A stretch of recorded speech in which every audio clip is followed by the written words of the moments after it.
Au sommaire, troisième journée de la FANAF, la digitalisation est au centre des réflexions sur l'industrie de l'assurance.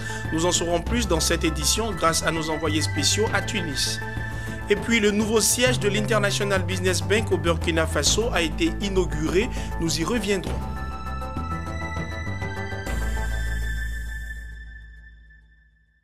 Merci de nous rejoindre, mesdames et messieurs. Depuis 3 jours, Tunis, la capitale de la Tunisie, vit au rythme de la 43e Assemblée générale ordinaire des professionnels de l'assurance réunis au sein de la FANAF, la Fédération des sociétés d'assurance de droit national africaine.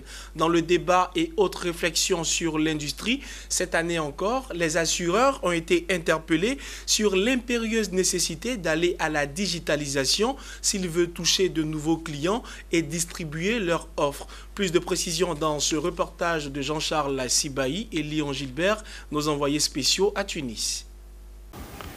Que des sociétés sont possédées à plus de 50% par des opérateurs qui n'ont pas beaucoup de culture d'assurance. Il y a un problème de taille critique parce que souvent ils se contentent du montant minimum. Au cadre de leur politique publique, non pas. À Tunis, à la 43e Assemblée générale ordinaire de la FANAF, Fédération des sociétés d'assurance de droit national africaine, le débat était vif entre chantres de la digitalisation immédiate des sociétés d'assurance et conservateurs appelant à plus de prudence. Pour les défenseurs de la digitalisation de l'assurance, les compagnies n'ont plus le choix. La population africaine a choisi à être une population digitale. Donc le taux de pénétration des Africains qui utilisent le portable, le mobile, les smartphones, c'est un taux très important qui avoisine, qui dépasse les 50% et largement. Donc les sociétés d'assurance doivent s'adresser à ces clients à travers ce créneau. C'est un nouveau créneau de distribution qui permet aux clients des sociétés d'assurance une relation instantanée avec leur assureur pour les écouter et pour répondre à leurs attentes en matière d'assurance et de produits d'assurance. Et c'est comme ça que les sociétés d'assurance doivent tendre vers plutôt des produits, si vous voulez, centriques à des customers centriques, en écoutant et en répondant positivement aux attentes et aux besoins assurantiels de leurs clients. Également, les sociétés d'assurance donc peuvent distribuer leurs contrats d'assurance à travers les créneaux Internet et les créneaux des smartphones et des mobiles. C'est une simple application de vente, de vente des produits d'assurance, mais également de gestion des produits d'assurance. À tout point de vue, nous n'avons pas le choix que la digitalisation va s'imposer à nous pour la simple raison que le comportement du consommateur change. Aujourd'hui, les jeunes d'aujourd'hui qui sont les consommateurs de demain, qui le sont déjà, quelqu'un a dit dans la salle, les gens sont encore vieux. Oui, ces vieux vont partir, c'est les jeunes qui vont venir. Ces jeunes ne connaîtront pas le mode de consommation que nous avons adopté jusqu'à présent, où le client était obligé de venir à la compagnie pour déposer une demande de rachat ou bien une déclaration de sinistre automobile. Ce qui est inconcevable avec les jeunes d'aujourd'hui, qui veulent tout et tout de suite. Donc ceux-là, on n'aura pas le choix que de faire ce qu'ils veulent, c'est-à-dire faire en sorte que quand ils ont besoin de l'assureur, qu'ils ne viennent pas chez lui et qu'ils aient tout sans se déplacer. Aujourd'hui, au-delà de nos logiciels métiers que nous avons déjà, nous devons aller vers des plateformes numériques qui permettent de faire cette digitalisation-là. Si la digitalisation a été présentée comme une infrastructure de développement du marché des assurances, les acteurs sont conscients qu'elle ne suffira pas à elle seule pour développer l'assurance. C'est toute l'approche client et réglementaire qu'il faut changer. Vous avez les acteurs du marché, il y a les assureurs, il y a le pouvoir public, c'est-à-dire le régulateur, et il y a l'État. Donc chacune des parties doit pouvoir jouer son rôle. Les assureurs doivent innover leurs produits pour que leurs produits soient adaptés effectivement aux besoins des assurés.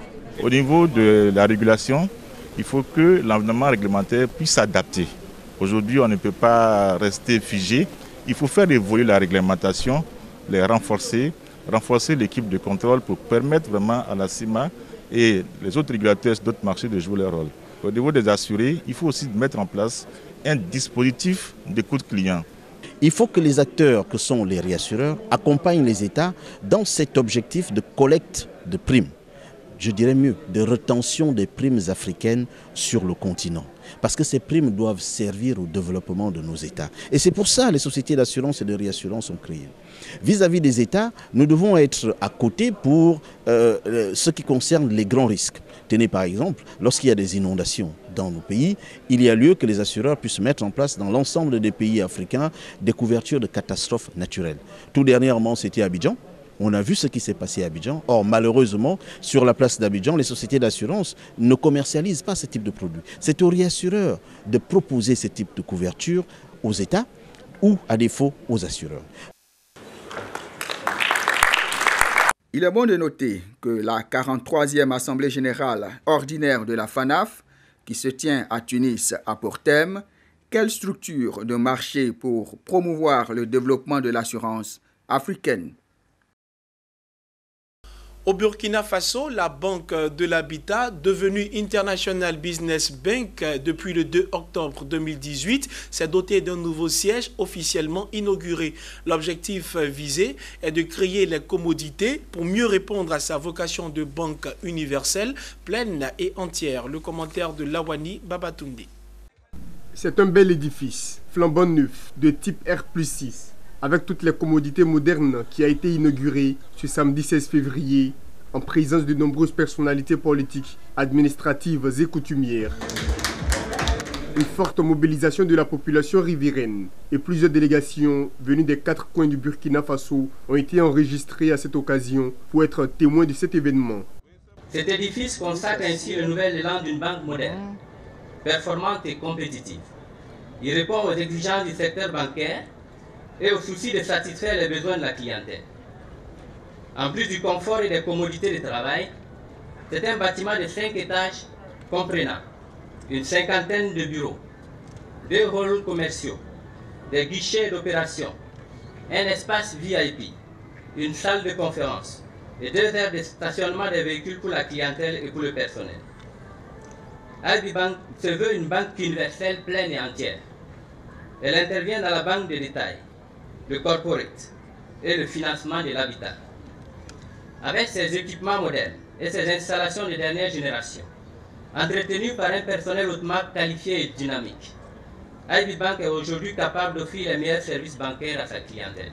International Business Bank est né d'une recapitalisation de la Banque de l'Habitat du Burkina Faso en fin 2017. Cette recapitalisation a favorisé l'entrée de nouveaux actionnaires dans le capital social de la banque, notamment le groupe Ebomaf comme actionnaire majoritaire avec 51% des parts sociales.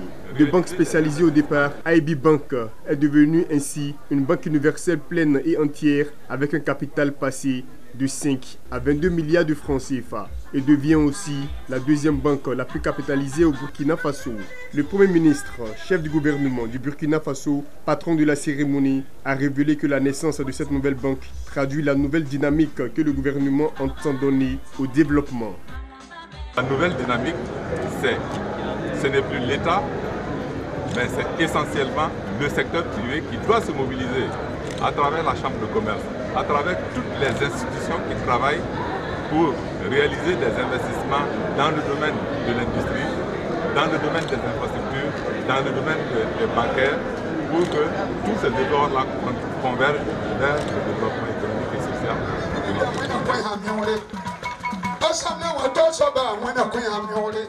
International Business Bank nourrit la vision d'être une institution financière de premier plan sur le marché burkinabé avec une présence dans toute la sous-région ouest-africaine et devenu le partenaire privilégié de ses clients et un acteur clé du développement économique et social du Burkina Faso et de toute l'Afrique. Nous poursuivons cette édition en atterrissant en Côte d'Ivoire où la société Kipux Afrique, centre de gestion des systèmes intégrés de l'ensemble des activités du transport routier en Côte d'Ivoire, a tenu sa réunion de rentrée. Une réunion traditionnelle organisée en début d'année pour faire le bilan de l'exercice écoulé avant de se projeter dans l'avenir. Il en ressort que 2018 a été une année satisfaisante. Le point avec Nascimento Djifini et Richard Akeke. C'est une cérémonie annuelle qui a vu la participation de tout le personnel de la société Kipus Afrique. Au menu de cette importante rencontre annuelle, le bilan et les perspectives pour améliorer non seulement les prestations de cette entreprise, mais aussi les conditions de vie et de travail du personnel. Pour Marie-Catherine Ayoma, directrice des opérations de Kipus Afrique, le bilan de cette année dégage une marge bénéficiaire. Et bien qu'étant positif, ce bilan doit être renforcé par d'autres actions d'envergure. Il s'agit entre autres du lancement des services digitaux, du projet Gestion de la mobilité intelligente et l'amélioration des systèmes et des processus. Le bilan pour l'année 2018 est positif, mais il faut dire que nous avons toujours une constance dans les chiffres. Et cette année, notre challenge 2019, c'est attaquer le registre des véhicules. Parce qu'il y a encore assez de véhicules qui ont les cartes grises à l'ancien format. Et l'idée, c'est d'avoir la nouvelle carte grise au format biométrique. Des améliorations tant au niveau des prestations qu'au niveau des conditions de vie et de travail des employés. L'autre défi que connaît Ibrahima, directeur général de Kipus Afrique, se donne de relever. C'est l'occasion pour nous de communier avec l'ensemble des équipes, mais surtout présenter un peu le bilan des activités. Donc comme vous avez pu le constater, aujourd'hui, c'est un projet qui arrive à maturité, qui est structuré autour d'une plateforme technologique qui aujourd'hui est consolidée. Le directeur de la technologie l'a dit, nous avons aujourd'hui près de 2500 équipements qui fonctionnent sur la plateforme avec des temps de réponse qui sont excellents. Autre fait marquant cette rencontre, l'AFQ, l'association des femmes de Kipus, qui regroupe le personnel féminin de Kipus, s'est engagé à faire de l'entreprise un cadre de promotion et d'épanouissement du genre. Kipus, depuis mai 2014, il faut le souligner, a en charge la conception, l'ingénierie, le financement, la mise en place et l'exploitation d'un système de gestion intégré de l'ensemble des activités du transport terrestre en Côte d'Ivoire. Nous restons avec Mondésir Nascimento Djifini et Richard Akeke, cette fois pour parler d'apprentissage dans le secteur maritime. Eh bien, une session de formation sur le droit de la mer et l'impact de la pêche illicite s'est ouverte à Abidjan, précisément à l'ARSTM, l'Académie régionale des sciences et techniques de la mer. Cette formation vise à renforcer les capacités des acteurs du secteur maritime et voit ainsi le lancement de l'année académique 2019 de l'ISMI, l'Institut de sécurité maritime interrégional. Suivez. Ils sont des militaires, cadres et professionnels impliqués dans l'action des États du Golfe en mer, venus notamment du Bénin, du Ghana, du Libéria et de la République démocratique du Congo. Pendant 5 jours, ils verront leurs capacités renforcées sur le droit de la mer et l'impact de la pêche illégale. Cette première session de formation démarre. À cet effet, les programmes de formation de l'ISMI, Institut de sécurité maritime interrégional, un institut situé au sein de l'ARSTM, l'Académie régionale des sciences et techniques de la mer. Et nous avons commencé par cette formation, comme je l'ai dit dans mon propos, la pêche illégale est l'une des menaces les plus fortes contre les populations dans notre zone. Voilà, la pêche illégale, vous savez, comme son nom l'indique, la pêche, ça touche à la pêche, ça touche à la nourriture, à la vie des populations. Et donc nous avons voulu, si vous voulez, montrer un signal fort sur l'importance de ce fléau qu'est la pêche illégale dans le golfe de Guinée. Et c'est pour cela que nous avons commencé par cette session. Et c'est pour cela que nous avons invité aussi des hautes personnalités, le secrétaire permanent, collaborateur du Premier ministre, l'ambassade de France avec l'attaché de défense et tous les spécialistes qui sont à ma droite et à ma gauche et qui sont dans la salle, les formateurs, pour parler de cette question. Pas pour moi, c'est l'une des questions fondamentales dans tout ce qui concerne la sécurité maritime. Avec ce module de formation, les États du Golfe de Guinée comptent répondre à la menace de la piraterie, mais surtout lutter efficacement contre la pêche illicite et illégale, deux gangrènes qui épuisent les stocks de poissons dans nos régions. La Côte d'Ivoire, avec son secrétariat permanent chargé de l'action de l'État en mer, salue les résultats obtenus et demande aux acteurs de la sécurité maritime de passer à la vitesse supérieure. L'opération conjointe, je parle bien d'une opération, je ne parle pas d'un exercice, l'opération conjointe que nous avons menée du 20 au 30 août, qui a mis en branle l'ensemble de l'architecture de sécurité maritime de la Côte d'Ivoire pour la lutte justement contre la pêche illicite en particulier et contre l'ensemble de la criminalité en mer. Cette opération a été menée par plus de 250 personnels de l'action de l'État en mer provenant de 15 ou 16 administrations de l'action de l'État en mer, y compris des administrations qui n'ont pas l'habitude d'y participer, notamment le ministère de la Justice et le ministère des Affaires étrangères qui étaient représentés sur ces opérations-là. Alors donc l'impact a été très important puisqu'il y a eu des saisies qui ont été faites et des amendes qui ont été infligées et nous comptons évidemment répéter cette opération. L'Institut de sécurité maritime interrégionale ISMI est un centre qui donne des enseignements répondant aux besoins des États du Golfe de Guinée dans le domaine de la sécurité, la sûreté maritime et l'action de l'État en mer. Ces formations sont dédiées au personnel civil et militaire impliqués dans l'action de l'État en mer. En Côte d'Ivoire, la douane nationale a mobilisé 1747 milliards de francs CFA, ce qui représente plus de 80% des objectifs du montant à collecter. La douane locale de la ville de Korogo, dans le nord du pays, a participé à l'atteinte de ces objectifs. Elle a réussi une année remarquable avec 8 milliards de francs CFA, soit un pourcentage de 91,06%. On en sait plus dans cet élément de Tio Chang, commenté par Nadia Eounou. La direction régionale des douanes de Korogo termine l'année 2018 avec une place honorable. Elle est classée deuxième au plan national. Elle a collecté 8 milliards de francs CFA, soit un pourcentage de 91,6% en 2018, ce qui lui a valu ce rang. En 2019, les objectifs de la direction de Korogo vont augmenter d'environ 400 millions de francs CFA, d'où un objectif global de 9 milliards 200 millions de francs CFA est attendu d'ici fin décembre. Au niveau national, l'objectif qui était assigné à l'administration des douanes était de 1813 milliards. Et en fin d'année, au 31 décembre 2018, nous avons réalisé 1747 milliards, soit un taux de réalisation d'environ 96,1%. C'est un taux qui est largement satisfaisant. Au niveau local, au niveau régional, l'objectif qui était assigné au directeur régional, à la direction régionale de Korogo, était de 8 milliards 800 millions. Et à la fin de l'année, nous avons réalisé 8 milliards ronds, soit un taux de réalisation de 91%. À mon humble avis, c'est un score bon à prendre. Ce résultat a été présenté en présence du préfet de région du Poro, le préfet hors grade, le préfet Daouda Koulibaly, des autorités politiques, des officiers, des recettes financières et aussi des partenaires stratégiques. Fiers de ce bilan, les responsables des 7 brigades de la direction du Nord ont encouragé les mérites de leur chef. Ils ont remis plusieurs cadeaux. Ce geste justifie leur discipline et leur rigueur à respecter les décisions du patron. 8 autres agents, dont une femme, ont également reçu des présents pour avoir monté en grade. Monsieur le directeur régional, votre collaborateur que nous sommes, avons décidé de vous remettre un cadeau pour témoigner notre attachement à ta personne et à tes actions. Le plus important, ce n'est pas ce que nous vous offrons, mais ce que nous voudrons qu'il veille en vous.